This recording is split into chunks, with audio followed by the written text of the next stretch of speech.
Biyaheros, akala nyo ba dagat lang ang meron sa Iloilo?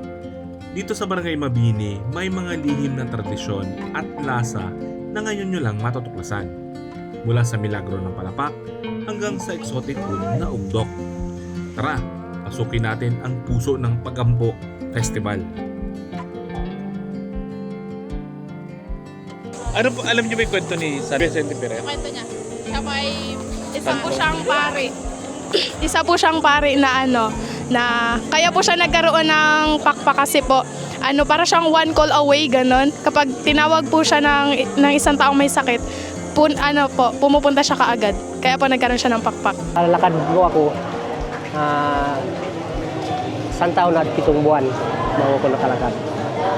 Kaya nangako ako na magsisimba ako dito. So, makalakad po ako. Kaya nandito po ako ngayon. At sa pakabakbak, ngayon nandito tayo sa bayan ng Iloilo. Pupunta tayo sa Barangay Mabini dahil fiesta po doon. Kakanan tayo dito. Yung diretso kasi yan sa Sibaltan, San Fernando. Pero dito tayo sa kanan. Madalas kasi pag pupunta tayo sa Barangay Sibaltan or sa Diwil, doon tayo dumadaan sa left side sa Barutuan, San Fernando. Pero ngayon first time natin dumaan dito sa right side. Meron lang daw dito na ilang kilometro na rough road, pero karamihan sementado na rin hanggang sa Mabini. Tapos itong Mabini, kung dadaan kayo dito, may daan din po papunta ng Taytay. Hindi ka na dadaan ng bayan ng Iloilo kung babalik ka na ng Taytay or papunta ka na ng Puerto. Pwedeng dumaan po dito. Yan guys, may falls pala dito, yung Bulalakaw Falls. Ito, bakit dito?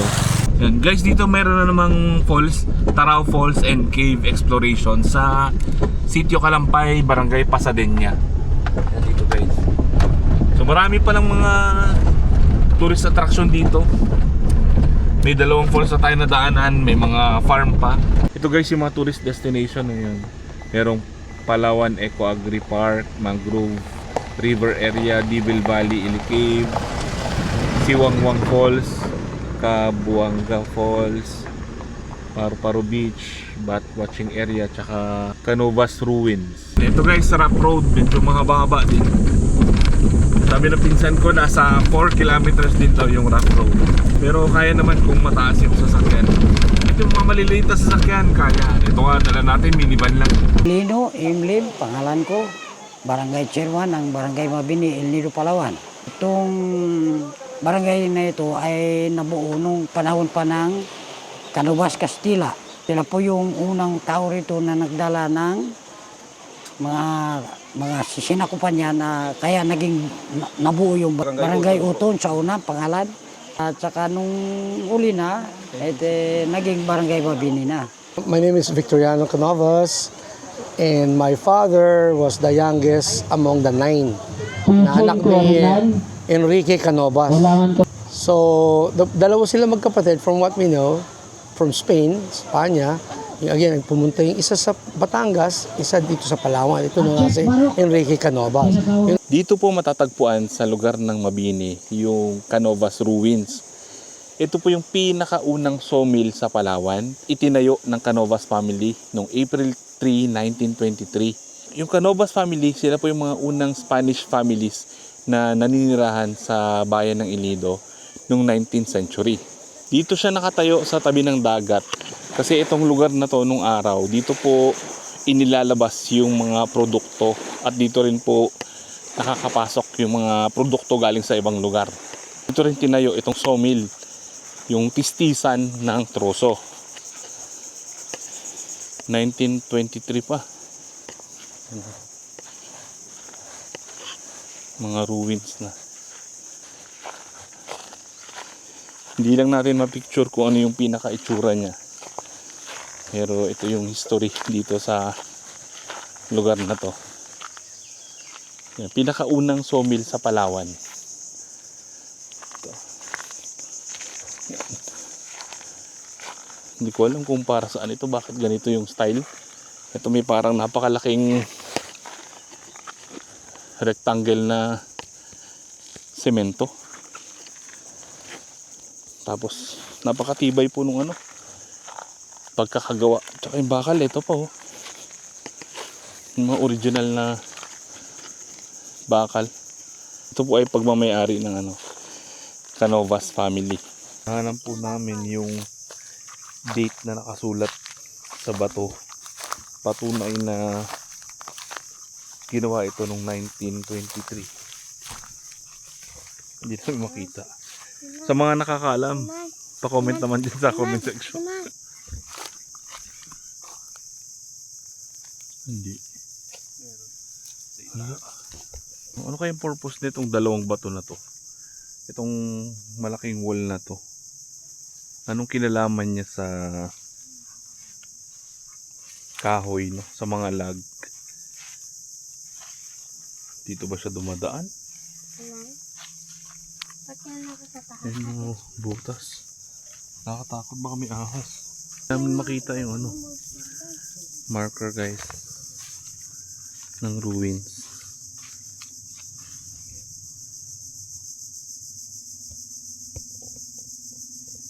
Weird nung itsura nung mga ruins. Yung ruins, ito po yung mga parang remains nung nung isang historic place nung araw. Meron tayo dito yung mga yaman dagat. Marami. Mga lato. Hindi mo makatikim. Magkano po kilo dito? Hindi po 4 kilo, yung yung nakalagay sa tray, ay 600. Ito may isang tray na wala pa.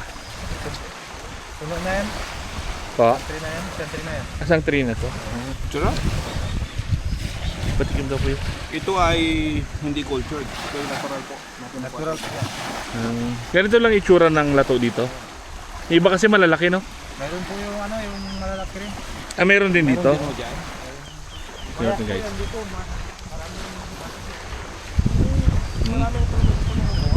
Dito galing, guys, yung karamihan ng lato dito sa inyo ito. Dito sa Barangay Mabini. Pag may mga tabuan, yan, dito galing yan. Ito yung isang klase, yung maliliit. Meron din daw malalaki. Hanapin natin doon. Kamaron. Yung alimango. Maraming isda. Yung mga uglok. Nasa ilalim ng putik nakatira. Sa tabing ilog. Sa tabing ilaw. Dito sa Bakawan din ho. Sa Bakawan. Titikman natin yung isa sa delicacy nila. Po yan, Yung katsili. kanyang push yung Iba po yung katsili sa sa tabang. Ito po sa alat at saka sa tabang. Tawag po dito sa amin, ito po ay ugdok. So ito po iwa natin ng maliliit kasi medyo may tinik ang laman bago puputol-putulin. Pagkatapos gagataan po natin to. Ano po siya kinuhuli ko yan? Ito po ay nahuhuli sa kawil. Ilalagay mo ng pain, ilalagay mo doon sa butas niya. Pagkatapos iwanan lang po. Pag naglalim-lalim ang tubig, balikan. Nandiyan na po yan, kumain na. Ano pong pinapampain? Yung hipon po na malalaki. Oh, suwahe. Ano pa po ito sa sa katsili? Iba po, iba rin po yung katsili. Yung katsili po, nakukuha sa tabang, sa taas na po talaga. Ito po ay... Ito po, nakukuha siya sa pagitan ng tabang at ng alat. Yung nagkahalong alat at tabang. Doon po siya nabubuhay. Buhay pa. Tigas na, patay na rin, madulas lang talaga siya eh. Pero kapag napaksyo na po yan, naluto, hindi na po. Parang pamilya siya ng indong. Oo, ganun. Parang yung indong naman, nasa baura. Ito po nakakatli. Wala pong, kung titingnan mo po, yung mukha niya, ayan, ganyan. Pero ito, kala mo ngipin, pero hindi po ngipin yan. Malambot yan. Balat lang po. Panakot niya lang po yan, walang ngipin. Natakbo. Putulin mo na natin. Malikot. Ano pong mga luto nito, kuya? Pwede rin po iprito. Prito, O, iprito mo siya. Pwede rin ihawin. nagkataan. Oo, paksiwin mo muna bago gataan. Ano po lasa niyo? Masarap po yung lasa nito. Matitikman natin mamaya pag naluto.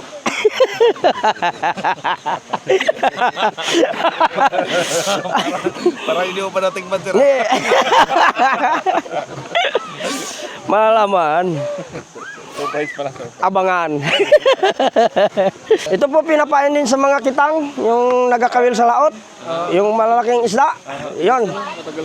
Oh, hindi kinakain, hindi siya makain ng maliliit na hayop, yung anong tawag diyan, yung tawag namin dito bungo. O kaya mga alimasag. Hindi siya madaling kitkitin. Kalalaki ng huli nila niyang mamsa pag ito ang pain nila. Naamoy mo? So, malangsa siya kasi sa tabang nga. Ano siya ng tabang at saka sa putik siya. Piraso pa lang eh. Ano kaya ito? Ubusin natin? Ayun, pwede isa lang. Isa lang, no? Pwede na. Okay. Yan. Malinis para... Inalis yung dugo, tsaka yung laman. Hindi na rin yung dito lang sa may tiyan niya po. Ay, kinain lang. Oo. May bito ka rin po siya. Dapat tanggalin para malinis. Kasi minsan may mga kinain na alimasag. Mahalo sa luto. Parang buhangin. Atin yung yung lemongrass, sabi na, tanglad. Saka sibuyas, siyempre, ito yung, paminta. Lagyan po natin para masarap siya. Talagang, lagyan natin ng paminta, tapos suka. Siyempre, papaksi muna natin. Ayan. Lagyan natin ng luya. Ay sili. Papaksiwin bago siya Papaksiwin muna natin bago natin gataan siya. Ano lang natin, pantay-pantayin. Yan lang po. Di ba yung tanglad, luya, sibuyas. Okay, yun na po yan. Apoy na tayo. Maluto. Salang na po natin. At hintayin magkulo. Dala agad para diretso.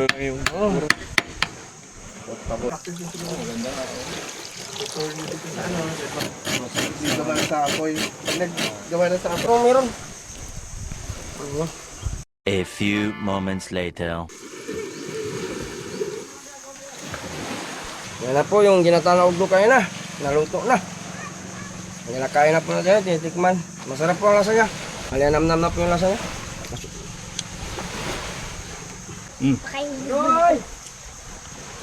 Masarap siya guys.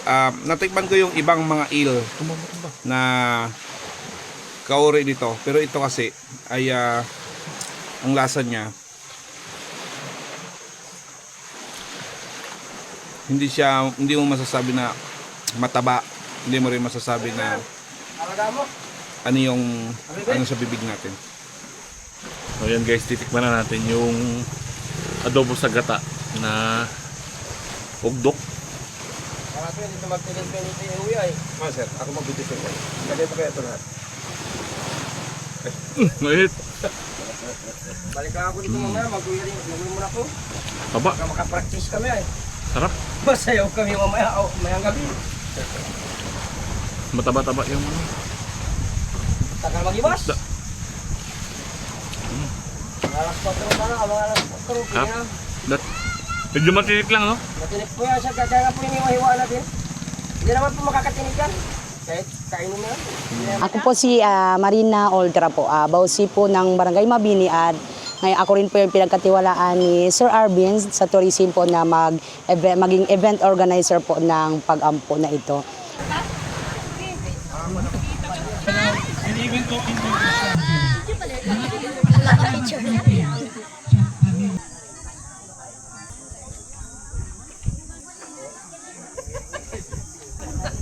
Yung Saint Perer po yung santo ng manggagamot.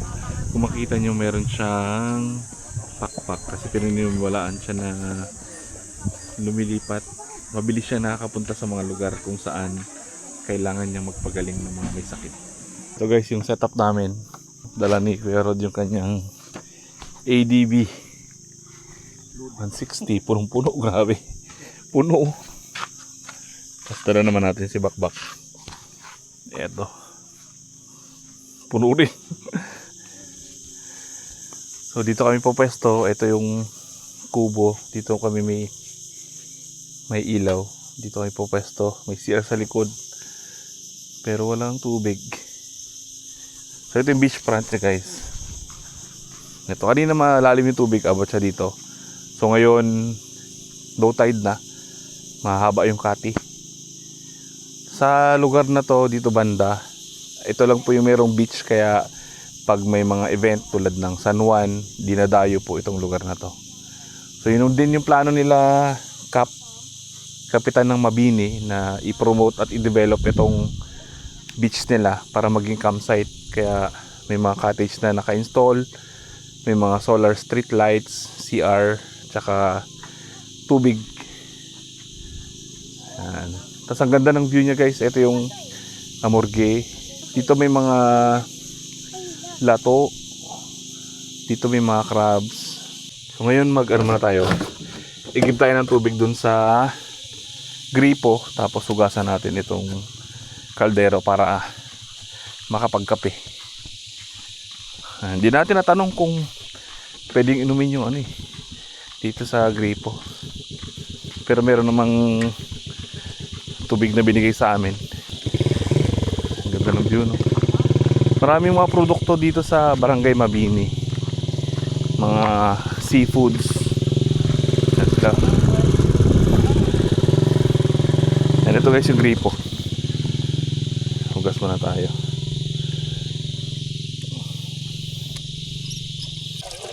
Hugas muna tayo ng ating kaldero. Pinagprituan kasi natin kanina, pero yung gagamitin natin para sa painitan ng tubig. Gib na rin tayo ng panghugas. Dadali natin doon sa camp area.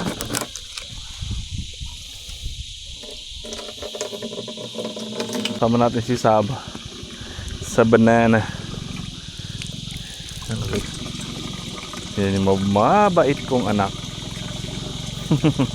Napakasipag. Mas maganda pumesto doon guys, doon banda sa pinustuhan namin. Kasi kung dito kayo sa gitnang cottage saka dito sa una, mai-istorbo kayo kasi maya may dumarating na nakamotor, mga nangingisda, kumukuha ng mga produkto.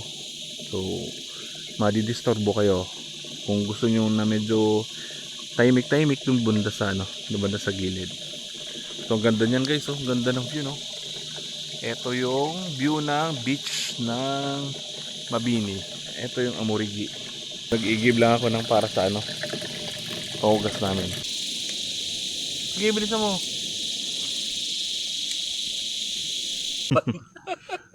Meron, di ba? Di ba? Direct dito ka na, direct. Take 1, take 2. Matumba. Nag-record din. Dito ka na mag- Morning guys. Kagising lang namin. Dito kami natulog.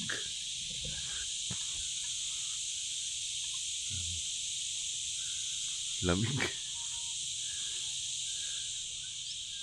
So makikita po dito yung sunrise. Kasi ito po ay east side na ng Palawan. Palipad muna kami ng drone. Papakita namin sa inyo yung itsura ng Barangay Mabini.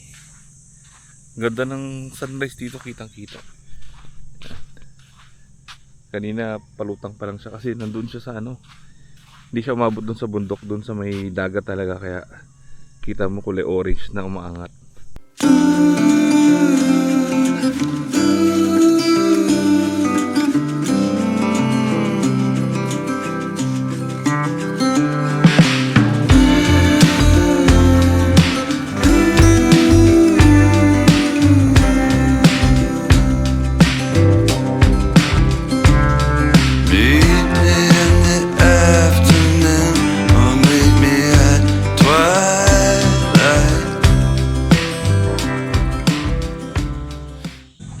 Ito po yung barangay hall ng Barangay Mabini.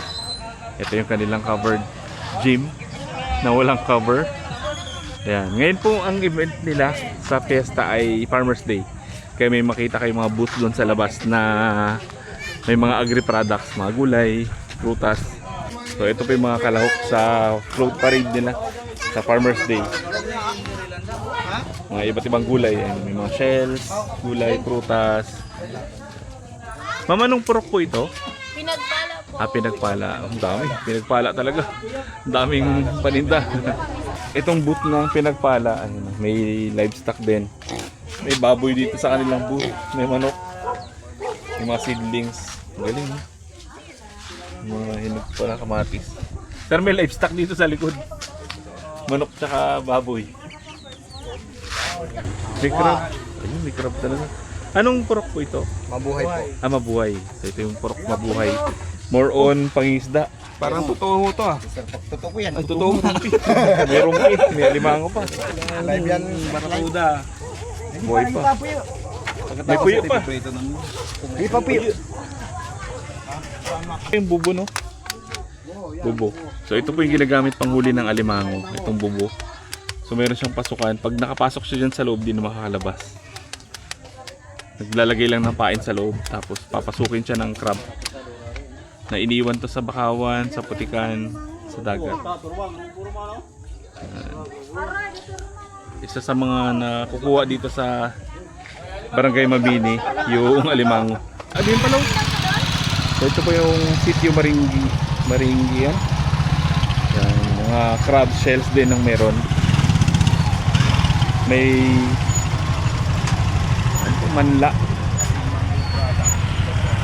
Manla, may mga ito. Kibaw ba ito, sir? Kibaw? Kibaw. Manla. Manla. Shells. Laking ano? Buhay na buhay po. Takalobo. Anong barangay po? Anong purok po ito, kuya? Sityo ng Maringan po. Sitio yung Maringan. Apat lang po.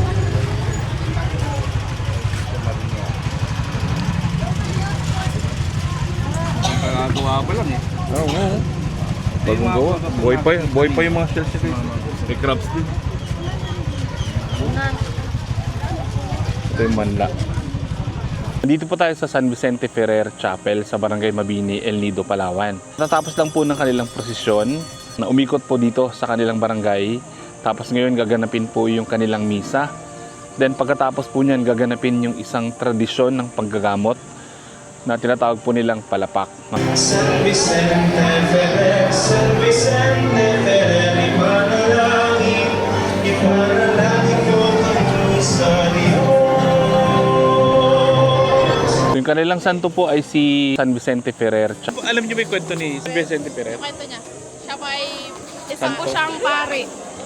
Isa po siyang pari na na kaya po siya nagkaroon ng pakpak kasi po para siyang one call away ganon. Kapag tinawag po siya ng isang taong may sakit, pumupunta siya kaagad. Kaya po nagkaroon siya ng pakpak. Meron siyang parang pakpak. Ang paniniwala po nila, si San Vicente Ferrer ay nakakalipat ng mabilis sa iba't ibang lugar na kanyang pinupuntahan para manggamot ng mga may sakit. Kinikilabutan ako habang kinukwento ko yung yung tungkol kay San Vicente Ferrer. Ako po si Barney Cabalda ng Manlag, El Nido, Palawan. Banggaan ako noong November 26, 2023. Nidala ko sa hospital ng Taytay, Palawan. Naoperahan ako 2 beses dito sa tuhod ko. Bali ito, itong buto. Nakalakad ko ako 1 taon at 7 buwan bago ko nakalakad. Kaya nangako ako na magsisimba ko dito nang makalakad po ako. Kaya nandito po ako ngayon. May isang, sabihin po natin, isang sign o sinyal na siguro po na talagang paunlad ang mga mananampalataya sa ating Panginoon padaan kay San Vicente Ferrer. May mga kapatiran po kami, mga kapatid na nanggagaling po sa mga ibang barangay na kung saan ay mga devoted po ni San Vicente rin. Na kung saan ay sila po na talagang nagbo-volunteer na magbuhat nito ng ating patron. Na kung saan ay sinusundan ng kanilang mga kasamahan din na nandun siya, pumapailalim talaga sila doon sa ating patron habang siya ay pinoprosesyon natin. Noong unang panahon, ayon sa kasaysayan, yung Barangay Mabini ay tinatawag na Uton. So, nagkaroon dito ng konsesyon at dito itinayo yung unang sawmill dito sa Palawan ng pagmamayari ni Don Enrique Canovas. At ganoon din, sila ay nag-donate kasi nagpatayo na ng kapilya yung mga tao sa community doon sa Baryong Lagi. So, nag-donate sila ng patron kasi napili ng mga tao na si San Vicente ang kanilang magiging patron. So ito yung original na imahe ni San Vicente na binigay ng pamilya Canovas. So, marami pong dumadayo dito kasi maraming mga napapagaling kasi naging tradisyon na ng mga, ewan kung nakita ninyo kanina, may nagasilong doon sa pag pinoprosesyon. Yung mga taga ibang lugar, lalo na taga Manlag, nagasilong talaga sila doon kasi maraming napagaling. Pati mga taga Diwil dati, mga taga New Ibahay.